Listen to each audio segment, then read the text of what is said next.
તો મહારાષ્ટ્રના નંદુરબાર જિલ્લામાં બર્ડ ફ્લૂના કેસોને લઈને સતર્કતા વધારવામાં આવી છે। આ અંગે આરોગ્ય મંત્રી પ્રફુલ્લ પાનસરિયાએ મહત્વપૂર્ણ નિવેદન આપ્યું છે। તેમણે જણાવ્યું છે કે ગુજરાતમાં હાલ સુધી બર્ડ ફ્લૂનો એક પણ કેસ નોંધાયો નથી અને કોઈએ ગભરાવાની જરૂર નથી। રાજ્ય સરકારની સમગ્ર ટીમ બોર્ડર પર આરોગ્ય સંબંધિત ચેકિંગ અને દેખરેખમાં તૈનાત છે।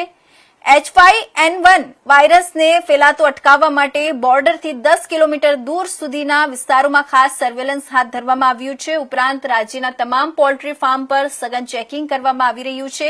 મહારાષ્ટ્રથી ગુજરાતમાં આવતા માંસાહારી ખાદ્ય પદાર્થો પર હાલ માટે પ્રતિબંધ મૂકવામાં આવ્યો છે। સરકાર સતત પરિસ્થિતિ પર નજર રાખી રહી છે અને જરૂરી પગલાં લઈ રહી છે।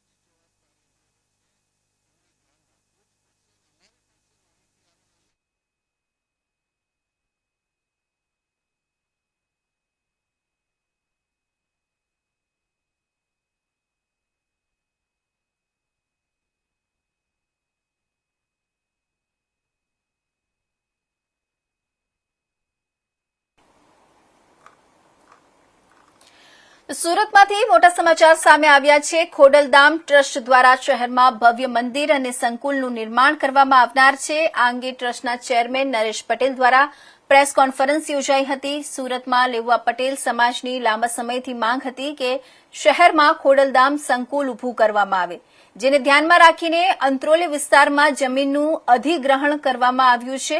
કુલ 40 વીઘાથી વધુ જમીન પર આ પ્રોજેક્ટ સાકાર થવાનો છે।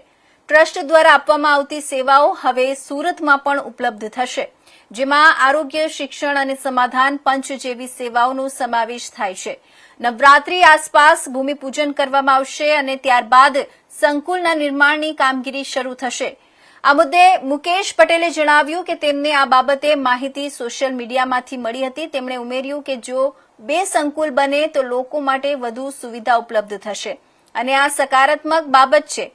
નરેશ પટેલે પ્રતિક્રિયા આપતા જણાવ્યું કે ખોડલધામ ટ્રસ્ટ વર્ષ 2010થી કાર્યરત છે અને અનેક સેવાકીય પ્રવૃત્તિઓ કરી રહ્યું છે।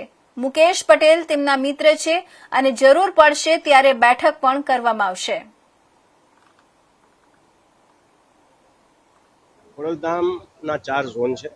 ખોડલધામ સૌરાષ્ટ્ર, ઉત્તર ગુજરાત, મધ્ય ગુજરાત અને દક્ષિણ ગુજરાત।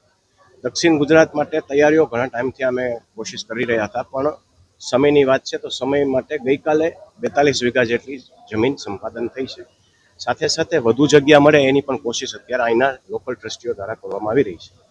આ સંકુલમાં આસ્થા માટે ભવ્યથી ભવ્ય મા ખોડિયારનું મંદિર બને અને સમાજની સેવા માટે આરોગ્ય, શિક્ષણ અને સમાધાન પંચ જેવા કાર્યો અહીંયા હાથ ધરવામાં આવશે। નરેશભાઈ, બીજી વસ્તુ એક મુકેશ પટેલ નવું ખોડલધામ બનાવે ચર્ચાઓ સોશિયલ મીડિયામાં ચાલે છે, આ બાબતે શું? મને પણ આપની જેમ સોશિયલ મીડિયા દ્વારા જાણ કરવામાં આવી છે કે ખોડલધામ કદાચ અહીંયા ચાલુ કરવામાં વાત ચાલી રહી છે, તો સારી વાત છે।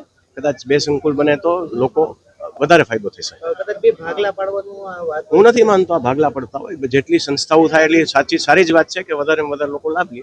પણ અત્યારે ઓલરેડી પાટીદાર સમાજની કડવા લેવા વચ્ચે તો ભાગલા પડે છે, પરંતુ અંદરો અંદર બીજા ભાગલા પડશે સંસ્થાઓમાં।